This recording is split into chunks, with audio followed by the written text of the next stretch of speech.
Old Yeller Day 3. Alright, I was willing to go make a try for a fat doe. I was generally more than willing to go hunting, and while I was gone I might do some thinking about little Arliss and that thievin' stray dog, but I didn't much think my thinking would take the turn Mama wanted. I went and milked the cows and brought the milk in for Mama to strain. I got my rifle and went out to the lot and caught Jumper. I tied a rope round his neck, half-hitched a noose round his nose, and pitched the rest of the rope across his back. This was the rope I'd rein him with. Then I got a second rope and tied it tight round his middle, just back of his withers. The second rope I'd use to tie my deer onto Jumper's back if I got one. Papa had shown me how to tie a deer's feet together and pack it home across my shoulder, and I'd done it. But to carry a deer very far like that was a sweet poppin' job that I'd rather leave to Jumper. He was bigger and stronger. I mounted Jumper bareback and rode him along Birdsong Creek and across a rocky hogback ridge. I thought how fine it would be if I was riding my own horse instead of an old mule. I rode down a long sweeping slope where a scattering of huge ragged-top live oaks stood about in the grass, so tall that it dragged against the underside of Jumper's belly. I rode to within a quarter of a mile of the salt licks, then left Jumper tied in a thicket and went on afoot. I couldn't take Jumper close to the licks for a couple of reasons. In the first place, he'd get to swishing his tail and stomping his feet at flies and maybe scare off my game. On top of that, he was gun-shy. Fire a gun close to Jumper and he'd fall to staves. He'd snort and wheel to run and fall back against his tie rope, trying to break loose. He'd bawl and paw the air and take on like he'd been shot. When it came to gunfire, Jumper didn't have any more sense than a red ant in a hot skillet. It was a fine morning for hunting, with the air still and the rising sun shining bright on the tall green grass and the greener leaves of the timber. There wasn't enough breeze blowing for me to tell the wind direction, so I licked one finger and held it up. Sure enough, the side next to me cooled first. That meant that what little push there was to the air was away from me, toward the salt licks, which wouldn't do at all. No deer would come to the licks if he caught wind of me first. I half-circled the licks till I had the breeze move across them toward me, and took cover under a wild grapevine that hung low out of the top of a gnarled oak. I sat down with my back against the trunk of the tree. I sat with my legs crossed and my rifle cradled on my knees. Then I made myself get as still as the tree. Papa had taught me that way back when I was little, the same as he taught me to hunt downwind for my game. He always said, "It's not your shape that catches a deer's eye, it's your moving. If a deer can't smell you and can't see you move, he won't ever know you're there." So I sat there, holding as still as a stump, searching the clearing around the licks. The licks was a scattering outcropping of dark rocks with black streaks in them. The black streaks held the salt that Papa said had got mixed up with the rocks a jillion years ago. I don't know how he knew what happened so far back, but the salt was there, and all the hogs and cattle and wild animals in that part of the country came there to lick it. One time, Papa said, when he and Mama had first settled there, they'd run clean out of salt and had to beat up pieces of the rock and boil them in water. Then they'd use the salty water to season their meat and cornbread. Wild game generally came to lick the rocks in the early mornings or late evenings, and those were the best times to come for meat. The killer animals, like bear and panther and bobcats, knew this and came to the licks at the same time. Sometimes we'd get a shot at them. I killed 2 bobcats and a wolf there while waiting for deer. And once Papa shot a big panther right after it had leaped on a mule colt and broken its neck with one slap of its heavy forepaw. I hope I'd get a shot at a bear or a panther this morning. The only thing that showed up, however, was a little band of javelina hogs, and I knew better than to shoot them. Make a bad shock and wound one so that he went to squealing and you'd had the whole bunch after you, ready to eat you alive. They were small animals. Their tusks weren't as long as those of the range hogs we had running wild in the woods. They couldn't cut you as deep, but once javelinas got after you, they'd keep after you for a lot longer time. Once Jed Simpson's boy, Rosal, shot into a bunch of javelinas, and they took after him. They treed him up a mesquite and kept him there from early morning till long after supper time. The mesquite was a small one, and they nearly chewed the trunk of it into 2, trying to get to him. After that, Rosal was willing to let the javelinas alone. The javelinas moved away, and I saw some bob-white quail feed into the opening around the licks. Then here came 3 cows with young calves and a roan bull. They stood and licked at the rocks. I watched them a while, then got to watching a couple of squirrels playing in the top of a tree close to the one I sat under. The squirrels were running and jumping and chattering and flashing their tails in the sunlight. One would run along a tree branch and then take a flying leap to the next branch. There it would sit, fussing, and wait to see if the second one had the nerve to jump that far. When the second squirrel did, the first one would set up an excited chatter and make a run for a longer leap. Sure enough, after a while, the leader tried to jump a gap that was too wide. He missed his branch, clawed at some leaves, and came tumbling to the ground. The second squirrel went to dancing up and down on his branch then, chattering louder than ever. It was plain that he was getting a big laugh out of how that show-off squirrel had made such a fool of himself. The sight was so funny that I laughed myself, and that's where I made my mistake. Where the doe had come from, and how she ever got so close without seeing her, I don't know. It was like she'd suddenly lit out of the air like a buzzard, or risen right up out of the bare ground round the rocks. Anyhow, there she stood, staring at me, sniffing and snorting and stomping her forefeet against the ground. She couldn't have scented me, and I hadn't moved, but I had laughed out loud a little at those squirrels, and that sound had warned her. Well, I couldn't lift my gun then, with her staring straight at me. She'd seen the motion and take a scare, and while Papa was a good enough shot to down a running deer, I'd never tried it and didn't much think I could. I figured it smarter to wait. Maybe she'd quit staring at me after a while and give me a chance to lift my gun. But I waited, and still she kept looking at me, trying to figure me out. Finally, she started coming toward me. She'd take one dancing step, and then another, and bob her head and flap her long ears about, then start moving toward me again. I didn't know what to do. It made me nervous the way she kept coming at me. Sooner or later she was bound to make out what I was. Then she'd whirl and be gone before I could draw a bead on her. She kept doing that way till finally my heart was flopping around inside my chest like a catfish in a wet sack. I could feel my muscles tightening up all over, and I knew then that I couldn't wait any longer. It was either shoot or bust wide open, so I whipped my gun up to my shoulder. Like I figured, she snorted and wheeled so fast that she was just a brown blur against my gun sights. I pressed the trigger, hoping my aim was good. After I fired, the black powder charge in my gun threw up a thick fog of blue smoke that I couldn't see through it. I reloaded, then leaped to my feet and went running through the smoke. What I saw when I came into the clear again made my heart drop down into my shoes. There went the frightened, snorting cattle, stampeding through the trees with their tails in the air like it was heel fly time. And right beside them went my doe, running all humped up, and with her white pointed tail clamped tight to her rump, which meant that I had hit her, but hadn't made a killing shot. I didn't like that. I never minded killing for meat. Like Papa had told me, every creature was to kill, has to kill to live. But to wound an animal was something else, especially one as pretty and harmless as a deer. It made me sick to think of the doe's escaping, maybe to hurt for days before she finally died. I swung my gun up, hoping to get in a killing shot, but I couldn't figure on account of the cattle. They were too close to the deer. I might kill one of them. Then suddenly the doe did a surprising thing. Way down in the flat there, nearly out of sight, she ran head-on into the trunk of a tree, like she was stone blind. I saw the flash of her light-colored belly as she went down. I waited. She didn't get up. I tore her out, running through the chin-tall grass as fast as I could. When finally I reached the place, all out of breath, I found her lying dead, with a bullet hole through her middle, right where it had to have shattered the heart. Suddenly I wasn't sick anymore. I felt big and strong and sure of myself. I hadn't made a bad shot. I hadn't caused an animal a lot of suffering. All I'd done was get meat for the family, shooting it on the run, just like Papa did. I rode toward the cabin, sitting behind the gutted doe that I'd tied across Jumper's back. I rode feeling proud of myself as a hunter and a provider for the family. Making a killing shot like that on a moving deer made me feel bigger and more important. Too big and important, I guess, to fuss with little Arliss about that old yellow dog. I still didn't think much of the idea of keeping him, but I guess that when you are nearly a man, you have to learn to put up with a lot of aggravation from little old bitty kids. Let Arliss keep the thieving rascal. I guessed I could provide enough meat for him, too. That's how I was feeling when I crossed Birdsong Creek and rode up to the spring under the trees below the house. Then suddenly I felt different. That's when I found little Arliss in the pool again, and there with him was the big yellow dog, that dirty, stinking rascal romping around in our drinking water. "Arliss," I yelled at little Arliss, "you get that nasty old dog out of the water." They hadn't seen me ride up, and I guessed it was my sudden yell that surprised them both so bad. Arliss went tearing out of the pool on one side and the dog on the other. Arliss was screaming his head off, and here came the big dog with his wet fur rising along the ridge of his backbone, baying me like I was a panther. I didn't give him a chance to get to me. I was too quick about jumping off the mule and grabbing up some rocks. I was lucky. The first rock I threw caught the big dog right between the eyes, and I was throwing hard. He went down, yelling and pinching and wallowing, and just as he came to his feet again, I caught him in the ribs with another one. That was too much for him. He turned tail then and took out for the house, squalling and bawling. But I wasn't the only good rock thrower in the family. Arliss was only 5 years old, but I'd spent a lot of time showing him how to throw a rock.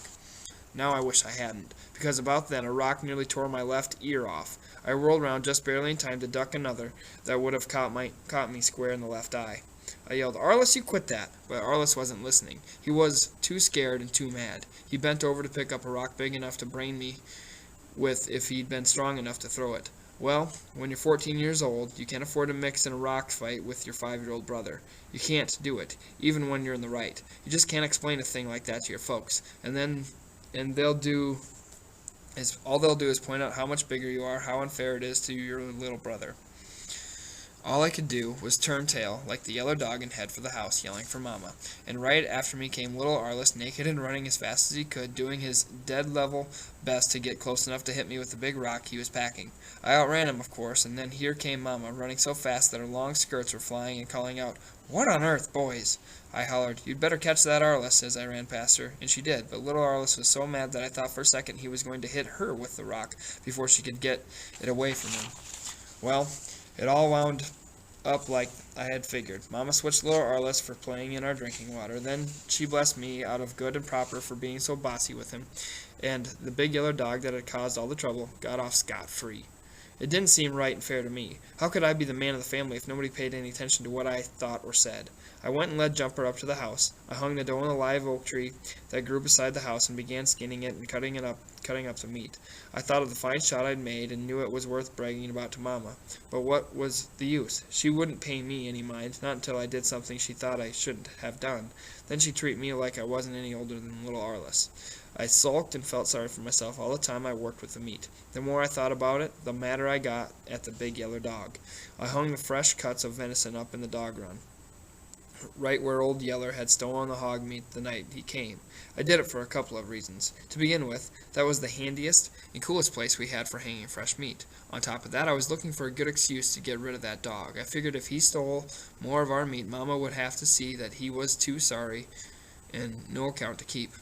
But Old Yeller was too smart for that. He gnawed around on some of the deer's leg bones that Mama threw away, but not once did he ever act like he could smell the meat we'd hung up. A couple of days later, I had another and better reason for wanting to get rid of Old Yeller. That was when the 2 Longhorn Range bulls met at the house and pulled off their big fight. We first heard the bulls while we were eating our dinner of cornbread, roasted venison, and green watercress gathered from below the spring.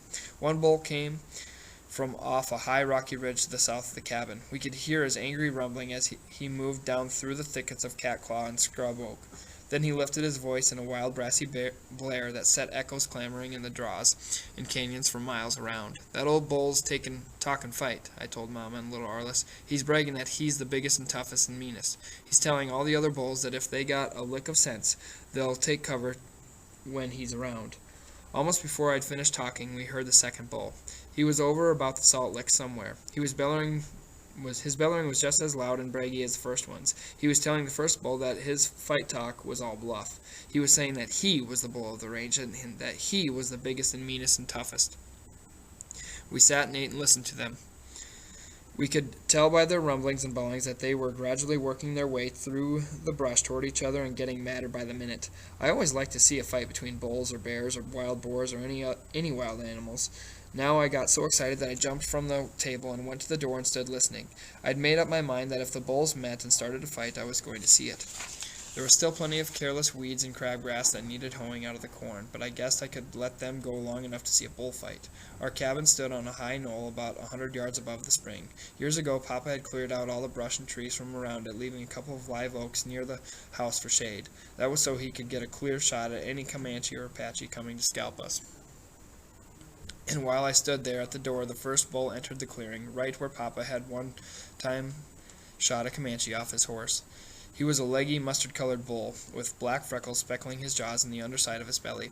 He had one great horn set for hooking, while the other hung down past his jaw, like a tallow candle that had drooped in the heat.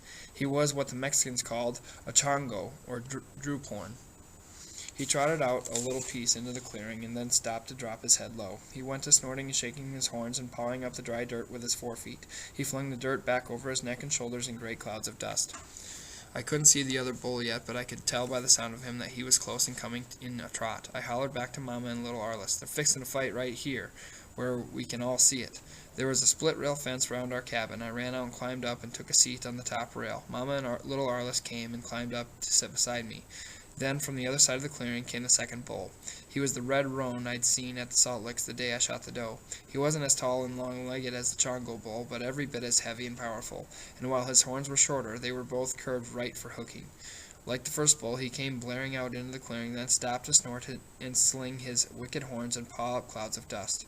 He made it plain that he wanted to fight just as bad as the first bull. About that time, from somewhere behind the cabin came Old Yeller.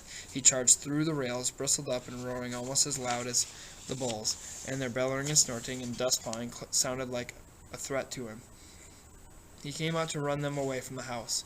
I hollered at him, "Get back there, you rascal," I shouted. "You're fixing to spoil our show." That stopped him, but he still wasn't satisfied. He kept banging the bulls till I jumped down and picked up a rock.